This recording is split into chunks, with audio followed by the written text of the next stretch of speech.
Welcome back to Offsides, BUTV10's only professional sports talk show. I'm Allison DeWitt. And I'm Mira Patel. To kick things off, host Tyler Johnson will speak with analysts Jack Hughes and Jesse Ekong as they go head-to-head with an NBA preseason shot clock. Then, Smieszny and Sasha Abrams will recap NHL free agency and give us a season preview. And finally, Raf Bruni will discuss the extraordinary impact the late Tim Wakefield had on the Boston Red Sox organization. All this and more, Offsides starts right now.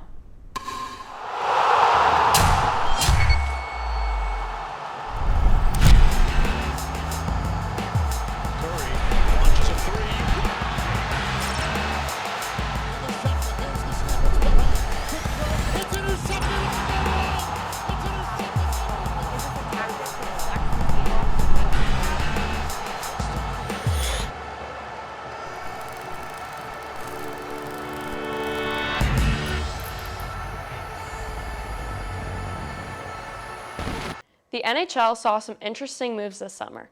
I'm Claire, she's Sasha, and we're here to break it all down. Some trades were much anticipated around the league, while others completely blindsided most fans. The headline of the summer was the departure of Kyle Dubas from Toronto to Pittsburgh, taking over as general manager and president for the Penguins. Pittsburgh is coming off a disappointing end of the season after missing the playoffs for the first time since 2006.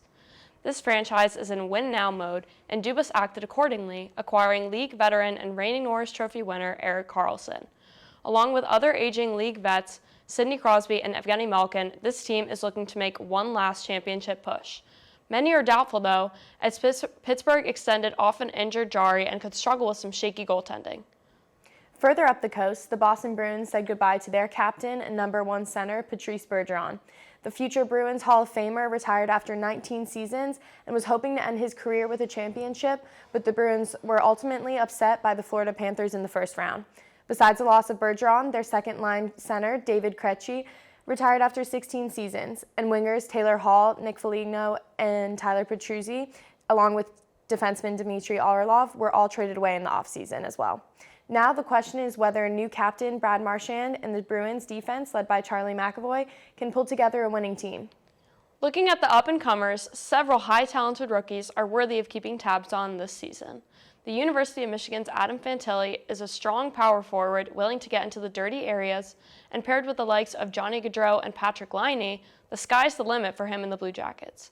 Out in the West, Leo Carlsson joins an impressive young core on the Ducks who hope to make some noise this year. With him, McTavish, and Zegras down the middle, success is around the corner for Anaheim. The star of the show in Buffalo and one of the most anticipated goalies this coming season is Devin Levi of the Sabres. Levi was drafted 212th overall in 2020 and proved himself since, having his talents overlooked in the past. The Sabres are on the come-up as a possible playoff contender this season, and Levi's impressive play is a massive plus for them. This year's reigning Stanley Cup champions, the Vegas Golden Knights, will be back as a contender with the squad led by former Bruins head coach Bruce Cassidy and star center Jack Eichel, a 2015 Boston University alum. Last year was their first title since coming into the league in 2017, and they're definitely looking for a two-peat. Goaltender Adin Hill and forward Ivan Barbashev both chose to re-sign with the team for another chance to be playoff heroes. The Blackhawks came off one of their worst seasons in recent history, but fans have never been so excited. GM Kyle Davidson tore this team down to the studs last summer and were rewarded for its efforts by winning the draft lottery. Gaining Bedard is exactly what this team needs, as former stars Patrick Kane and Jonathan Toews' careers for the Blackhawks came to a close last season. The Blackhawks' future looks bright, picking up the number 5 spot in the Athletics prospect pool rankings with names like BU hockey alumni Alex Vlasic, and Drew Commesso. Plus, the team is swimming in salary cap space and draft capital. The Hawks are definitely still in the building stages right now, but gaining what's anticipated to be a generational talent in Bedard will spur this team forward and make Chicago exciting to watch. The Tampa Bay Lightning made some impactful moves in the offseason. Alex Killorn, an essential player on Tampa's Stanley Cup teams, signed a 4-year deal with the Ducks after 11 seasons with the Lightning. While losing Killorn, the Lightning extended Braden Hagel, so their offensive core and their number 1 goalie are locked up for the next 4 seasons. Meanwhile, 10-year captain Steven Stamkos still hasn't signed a contract, which expires at the end of the season. Stamkos has expressed he wants to finish his career with the Lightning and, more importantly, remain a legitimate contender for the Stanley Cup year in and year out. The Dallas Stars made their case as a real cup contender this past spring, making it to the Western Conference Final before losing to the eventual cup champion Vegas Golden Knights. The star of the show for Dallas is its young core, which general manager Jim Nill has managed to lock down at a reasonable price. The recently re-signed Jake Ottinger, a BU hockey alum, stepped into a high-pressure situation in the 2022 playoffs when Braden Holtby fell injured. Since then, he's been a rock for the Stars in net and proved he will be a reliable first-string goaltender for the years to come. While the young guns have long and promising careers ahead of them, Dallas is feeling the pressure of a 24-year cup drought. With several aging players still vying for their first championship, this team will without a doubt be coming back with vengeance this season. Well, that's all we have for our off-season review and season preview. Next up, we have Tyler, Jack, and Jesse for some NBA preseason shot clock action.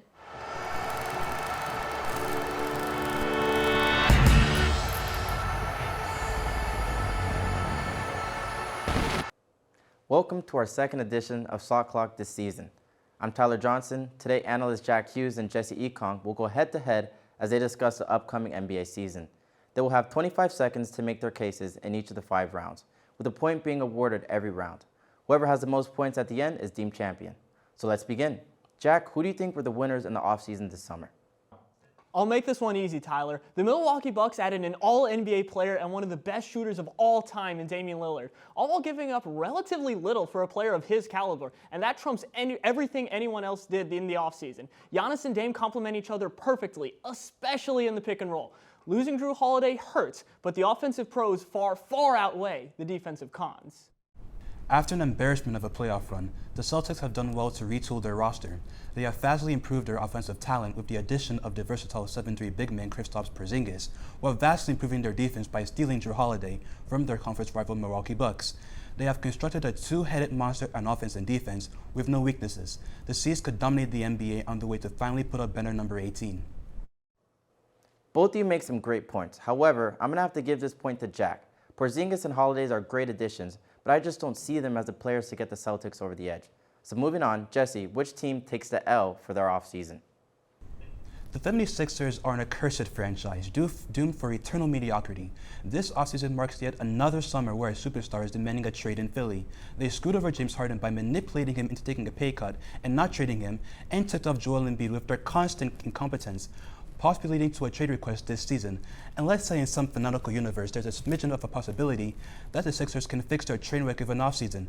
There's still no chance that they ever get a taste of the finals, much less a championship.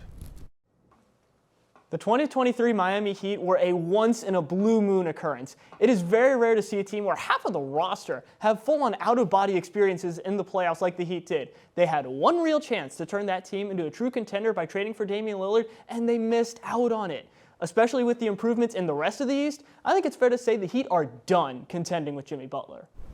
Jesse, I like what you have to say about the Sixers and their struggle to be an impactful team in this league.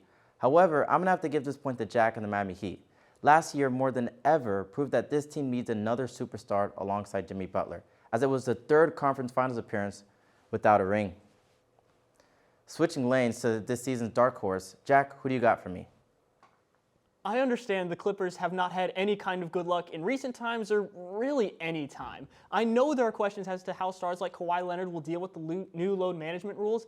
That being said, Kawhi, along with Paul George and a resurgent Russell Westbrook, are still a lot for teams to deal with on both ends. Combined with a solid group around them and the resources to potentially add to the roster through trade, I see the Clips having a shot at surprising a lot of people come May.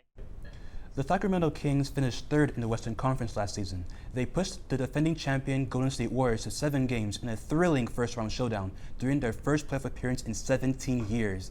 With Mike Brown entering a second season as a head coach, stars De'Aaron Fox and Domantas Sabonis maturing their playstyle, and the team continuing to build their chemistry, this team might surprise some people with a deep playoff run.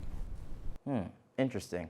On the one hand, Jack, I see your point in going with the Clippers as a dark horse, with them having a loaded roster led by PG-13, Kawhi, and Westbrook. But everyone who's been watching the league knows that Fox and Sabonis are the next hot commodity, which rules them out of a dark horse conversation. Jack gets the point. The score is now 3-0 to Jack. Moving on, Jesse, start us off. Who do you have as your breakout team for this year? Let's hope you can get some points on the board. In 2022, the New Orleans Pelicans pushed the finals runner-up Phoenix Suns to 6 games and nearly made the playoffs again last season.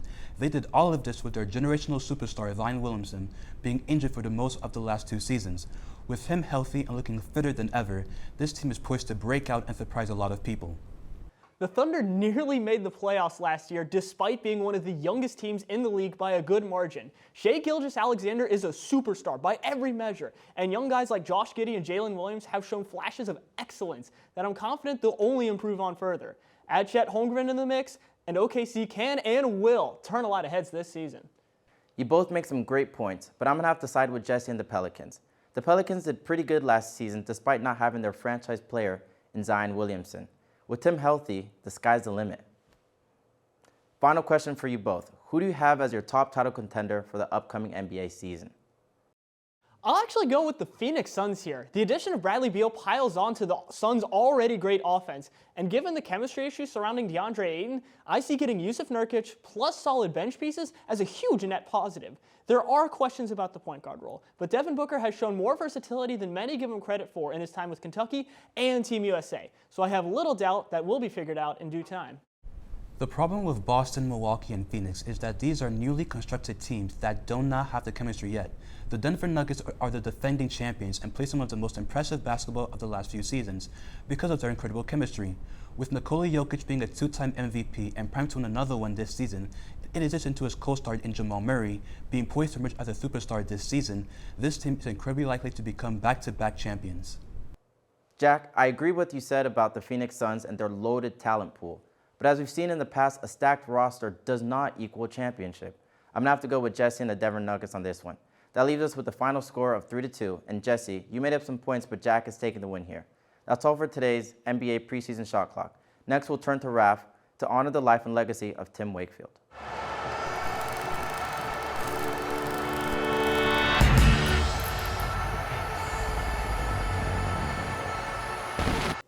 Baseball fans will never forget that knuckleball. That mesmerizing ball gliding through the air and landing softly into the catcher's mitt. Tim Wakefield holds a special place in the hearts of baseball fans all over the country, especially here in Boston, where he spent 17 seasons.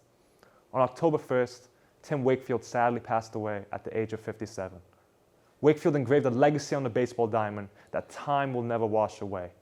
Wakefield pitched until he was 45, winning 200 career games along the way, and he'll be remembered as one of the most legendary Red Sox players of the 21st century.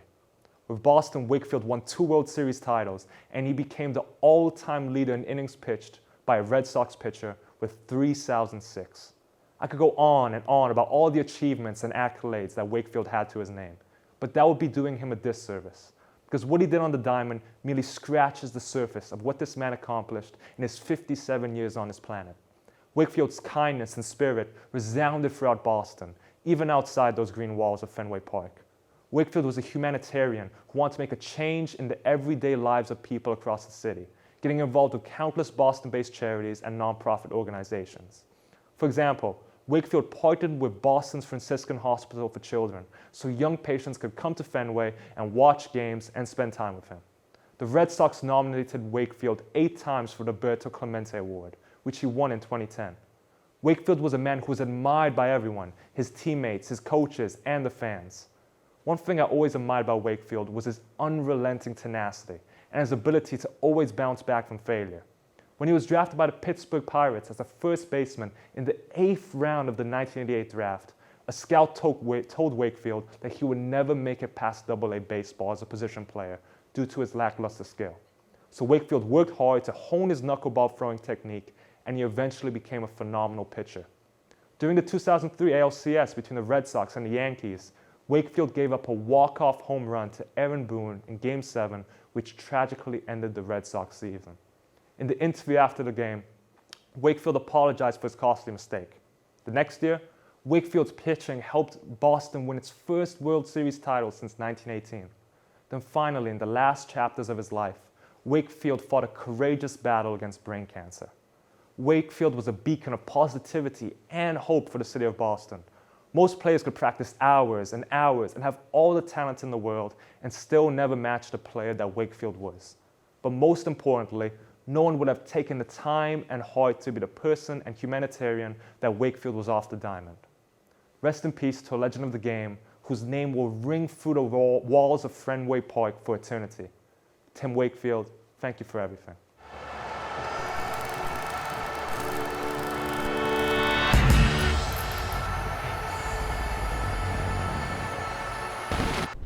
Thanks for the touching memoriam, Raf. That's all we have for this episode of Offsides. If you are interested in joining our team, please email us at offsides@butv10.com.